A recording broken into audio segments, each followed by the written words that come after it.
اس سے پہلے کہ میں اس طالب علم کو ڈائس پر بلاؤں اپنی تقریر کو مکمل کرے، یہ طالب علم تھانے سکول میں بھی امتحان دے چکا ہے اور تقریر میں بھی حصہ لے چکا ہے۔ والدین کی خدمت پر آپ تقریر کریں گے۔ آپ کی زوردار تالیوں میں اور گونجتی ہوئی تالیوں میں کلاس پنجم کے طالب علم محمد مہدی عباس بھرپور تالیوں کے ساتھ۔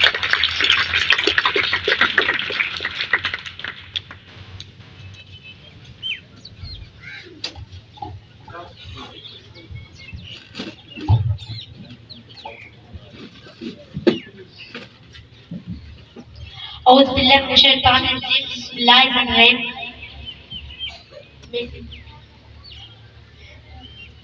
میرے ہم مکتب ساتھیوں اور قابل عزت اساتذہ کرام اور پرنسپل صاحبہ السلام علیکم۔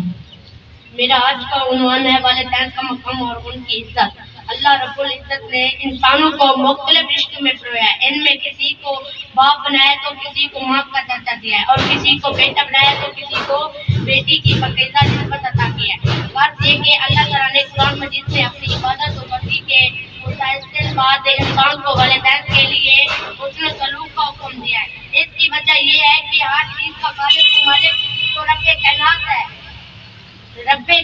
ہے، جس نے زمین بنائی، ہوا، پانی، سورج، چاند، ستارے وغیرہ پیدا کیے، آسمان سے بارش برسائی اور پھر زمین سے وابستہ کر دی اور انسان کی پیدائش اور پرورش کا ظاہری سبب اس کے والدین کو بنایا۔ ماں راتوں کو جاگ کر بچے کے اپنا آرام اپنے بچے پر قربان کرتی ہے، اور باپ اپنے بیٹے اور اس کی ماں کے اخراجات سے پورا کرنے کے لیے دن بھر محنت و مزدوری کرتا ہے۔ اگر اللہ تعالیٰ نے والدین کے دل میں ان کی اولاد کے لیے بے پناہ محبت و اطاعت کا جذبہ نہ رکھا ہوتا تو یقیناً بچے کی صحیح نہ ہو پاتی۔ اگر یہی بچہ بڑا ہو کر اپنے والدین کو بڑھاپے کی حالت میں بے یار و مددگار چھوڑ دے، ان کے ساتھ حسن و سلوک سے نہ پیش آئے، ان کی گستاخی ہو، بے ادبی کرتے ہوئے اس سے زیادہ بے انصافی اور ظلم کیا ہو سکتا ہے۔ اللہ رب العزت نے قرآن مجید میں کئی مقامات پر والدین سے اچھا برتاؤ کرنے کا حکم دیا ہے۔ چنانچہ ارشاد ربانی ہے کہ اور اللہ تعالیٰ کی عبادت کرو اور اس کے ساتھ کسی کو شریک نہ ٹھہراؤ اور والدین سے اچھا سلوک کرو۔ اس آیت میں اللہ تعالیٰ نے سب سے پہلے اپنا حق ذکر فرمایا اور یہ ہے کہ صرف کسی کی عبادت کرنا اور اس کے ساتھ کسی کو شریک نہ ٹھہرانا، اس کے بعد والدین کا حق ذکر فرمایا۔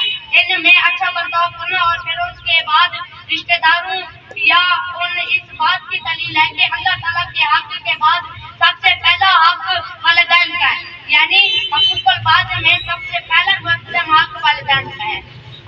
رسول پاک نے اس شخص کی عبادت نصیب قرار دیا ہے تو والدین کو بڑھاپے کی حالت میں پاکر بھی جنت میں داخل نہ ہوگا۔ حضرت ابو ہریرہ رضی اللہ تعالیٰ عنہ فرماتے ہیں کہ رسول پاک نے فرمایا اس شخص کی ناک پاک میں ملے، اس شخص کی ناک پاک میں ملے، اس شخص کی ناک پاک میں ملے۔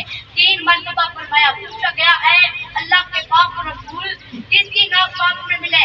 تو آپ نے فرمایا جس میں ماں باپ دونوں یا ان میں کسی کو ایک دوسرے میں بے حالت سے بڑھاپے میں پایا اور پھر جنت میں داخل نہ ہو سکا، یعنی ان کی خدمت کرنے یا انہیں راضی رکھ کر جنت میں حقدار نہ بن سکا۔